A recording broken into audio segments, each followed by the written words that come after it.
سبحان اللہ سبحان اللہ سبحان اللہ سبحان اللہ۔ بسم اللہ الرحمن الرحیم۔ احباب ذی وقار، بعد عوام میں یہ بات مشہور ہے کہ رمضان المبارک کی سب سے پہلے اطلاع دینے والے یا خبر پہنچانے والے کو کوئی خوشخبری ملتی ہے یا پھر اسے جہنم سے آزاد کر دیا جاتا ہے اور اس کے لیے جنت واجب ہو جاتی ہے۔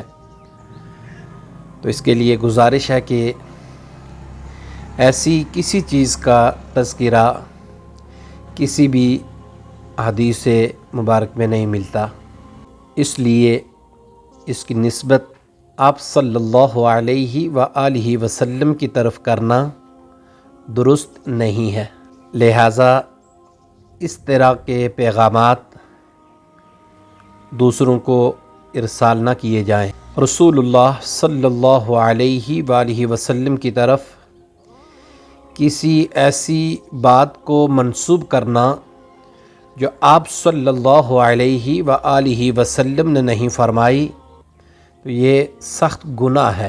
صحیح حدیث پاک کا مفہوم ہے، جس نے مجھ پر جان کر جھوٹ بولا وہ اپنا ٹھکانہ جہنم میں بنا لے۔ اسی طرح ایک روایت میں ہے، جو میری طرف ایسی بات کی نسبت کرے جو میں نے نہیں کہی، اس کو چاہیے اپنا ٹھکانہ جہنم میں بنا لے۔ تو لہٰذا اس طرح کے پیغام کسی کو ارسال کرنا کہ یہ 10 لوگوں کو سینڈ کریں یا اتنے تعداد میں آگے سینڈ کریں گے یا سب سے پہلے خبر دیں گے تو اس کے لیے کوئی خوشخبری ملے گی، تو یہ درست نہیں ہے۔ اللہ پاک اعمال صالحہ کرنے کی توفیق عطا فرمائے۔